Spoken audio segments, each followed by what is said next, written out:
अस्सलामु अलैकुम वरहमतुल्लाहि तआला वबरकातुहु नहमदुहु व नुसल्ली अला रसूलिहिल करीम अम्मा बाद फ़अऊज़ु बिल्लाहि मिनश शैतानिर रजीम बिस्मिल्लाहिर रहमानिर रहीम वरत्तिलिल कुरान तरतीला। आमन्तु बिल्लाहि सदक़ल्लाहुल मौलानाल अज़ीम व सदक़ा रसूलुहुन नबियुल करीम व नहनु अला ज़ालिका लमिनश शाहिदीन वश्शाकिरीन वल्हम्दुलिल्लाहि रब्बिल आलमीन। गुज़िश्ता सबक़ में मैंने एक सवाल कायम किया था कि जब दो ज़बर को अलिफ से बदल कर पढ़ा जाता है तो दो ज़ेर को या से बदल कर क्यों नहीं पढ़ा जाता, और दो पेश को वाव से क्यों नहीं बदल कर पढ़ा जाता। यानी दो ज़बर में वक़्फ़िल इब्दाल होता है तो दो ज़ेर में भी वक़्फ़िल इब्दाल होना चाहिए, या से बदल कर पढ़ना चाहिए। दो पेश में भी वक़्फ़िल इब्दाल होना चाहिए, वाव से बदल कर पढ़ना चाहिए। उसका जवाब ये है कि वक़्फ़ के लिए इत्तिबाए रस्म बहुत ज़रूरी है। यानी वक़्फ़ करने के लिए रस्मन भी होना चाहिए। आसान लफ्ज़ों में यूँ समझिए कि वक़्फ़ उसी तरह होगा जिस तरह लिखा हुआ होगा। अब यहाँ जो ता मुदव्वरा को हाय साकिना से बदल कर पढ़ते हैं, दरअसल वो हा ही लिखा हुआ है। वहाँ जो मरसूम है वो हा है, वसलन उसे ता पढ़ते हैं, रस्मन तो वो हा है। लिहाजा जब हम वक़्फ़ करेंगे तो रस्म के मुताबिक वक़्फ़ होता है, वहाँ पर अब ता नहीं हा ही पढ़ा जाएगा क्योंकि हा लिखा हुआ है। इसी तरह तनवीन मफ्तूह जो दो ज़बर है वो रस्मन अलिफ ही लिखा हुआ है, वसलन हम उसे फ़तहा यानी दो ज़बर पढ़ते हैं, लेकिन हकीकत में और जो लिखा हुआ है वो अलिफ के साथ लिखा हुआ है। इसलिए इत्तिबाए रस्म ज़रूरी था, तो लिहाजा वक़्फ़ में इत्तिबाए रस्म ज़रूरी था। नहीं मैं समझा पाया ना, आपको समझा ही नहीं पाया, फिर से समझिए। यानी वक़्फ़ में इत्तिबाए रस्म बहुत ज़रूरी है। इसको यूँ समझ लीजिए आसान लफ्ज़ों में कि वक़्फ़ होगा ही उसी तरह जिस तरह लिखा होगा। ये जो ता को हा से बदल कर पढ़ते हैं, दर हकीकत रस्म में हा ही है, बस वसलन हम उस हा को ता पढ़ते हैं। लिहाजा जब हम वक़्फ़ करेंगे तो अब रस्म के एतबार से करेंगे। रस्म में जो लिखा हुआ है तो लिखा हुआ हा है, तो हम उस ता को जो वसल में ता पढ़ते थे हा से बदल कर पढ़ देंगे। और तनवीन मफ्तूह जो जहाँ जहाँ भी तनवीन मफ्तूह है वहाँ अलिफ लिखा हुआ है। रस्मन क्या है?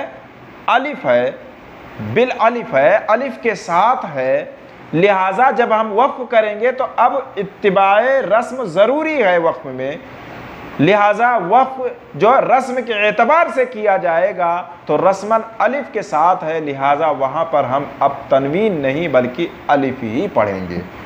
और चूँकि यहाँ पर दो ज़ेर में या नहीं पढ़ेंगे, दो पेश में यानी तनवीन मज़मूम या तनवीन मकसूर, इन दोनों को में इब्दाल नहीं करेंगे, यानी वाव और या नहीं पढ़ेंगे। उसकी वजह यह है कि रस्मन ये महज़ूफ़ हैं, लिहाजा हम भी इन्हें हालत वक़्फ़ में हज़फ़ कर देंगे। बात समझ में आ गई होगी।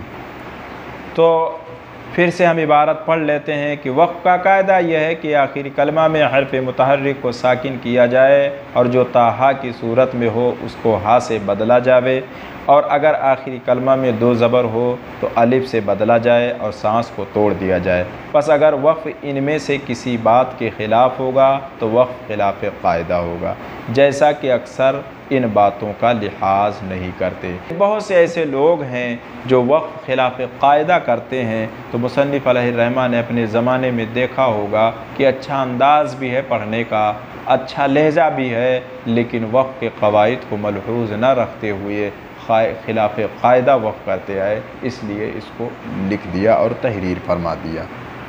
इसी तरह वस्ल आगे मुसन्निफ़ अलैहि रहमा बयान करते हैं। इसी तरह वस्ल यानी जब किसी लफ्ज़ को दूसरे लफ्ज़ से मिलाकर पढ़ा जाए या किसी लफ्ज़ से शुरू किया जाए तो उसका कायदा उस्ताद से सीख लिया जाए। पता क्या चला कि जिस तरह वक्फ़ का कायदा है, रूल है, तरीक़ाकार है, इसी तरह वस्ल का भी कुछ क़वाइद हैं, उसके कुछ रूल हैं, पढ़ने के कुछ अंदाज़ हैं, जो क्या हैं उसको उस्ताद से ज़रूर सीख लेना चाहिए। आगे बयान करते हैं ताकि लफ्ज़ गलत ना हो जाए। पता क्या चला कि जिस तरह वक्फ़ अगर खिलाफ कायदा किया जाए तो वहाँ भी लफ्ज़ गलत होने का अंदेशा है। इसी तरह अगर वस्ल खिलाफ कायदा किया जाए यानी पढ़ा तो जाए लेकिन कायदा के ख़िलाफ़ जो रूल है उस रूल के ख़िलाफ़ पढ़ा जाए तो यहाँ भी लफ्ज़ गलत होने का अंदेशा है। और अगर लफ्ज़ इतना बदल गया, इतना गलत हुआ कि माने में फ़साद है तो फिर नमाज भी नहीं होगी।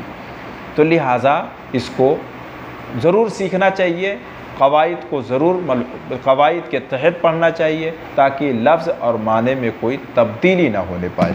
आगे बयान करते हैं, मिसाल देकर समझाते हैं कि जैसे सूरह यूसुफ में मुबीन निक़तुलू, अगर मुबीन को उक़तुलू से मिलाकर पढ़ा जाए तो नून के दो ज़ेर को नून मकसूर पढ़ना चाहिए और उक़तुलू के हमज़ा को न पढ़ना चाहिए, बल्कि नून मकसूर को काफ से मिलाकर पढ़ना चाहिए। और मुबीन पर रिहाव किया जाए तो उक़तुलू से शुरू किया जाए तो उक़तुलू के हमज़ा को पेश देकर पढ़ना चाहिए, अगरचे हमज़ा पर पेश लिखा हुआ नहीं है। अब मुसन्निफ़ अलैहि रहमा ने जो बयान किया कि मुबीन निक़तुलू यानी मुबीन निक़तुलू, अगर इनका वस्ल किया जाए तो उक़तुलू का जो हमज़ा है वो गिर जाएगा और पढ़ा नहीं जाएगा और निक़तुलू पढ़ा जाएगा। एक कायदा बयान किया। लेकिन अगर मुबीन पर वक्फ़ कर दिया गया तो फिर अब उक़तुलू के हमज़ा को ज़म्मा देकर पढ़ा जाएगा, अगरचे हमज़ा पर ज़म्मा नहीं है। तो यहाँ रूल बताया कि हालत वस्ल में हमज़ा गिर जाएगा और निक़तुलू पढ़ा जाएगा। आखिर इसका क्या रूल है, क्या कायदा है। दूसरी चीज़, अगर मुबीन पर वक्फ़ कर दिए तो फिर हमज़ा को फ़तहा भी दे सकते थे, कसरा भी दे सकते, आखिर ज़म्मा ही क्यों दिए, इसका रूल क्या है। और वहाँ पर हमज़ा गिरा क्यों, और एक नून है, तनवीन है, फिर एक नून है, तो यहाँ दो नून क्यों दिया, निक़तुलू क्यों पढ़ा, इसको इंशाअल्लाह तबारक व तआला हम अगले सबक में सीखेंगे। अस्सलामु अलैकुम व रहमतुल्लाहि व बरकातुहू।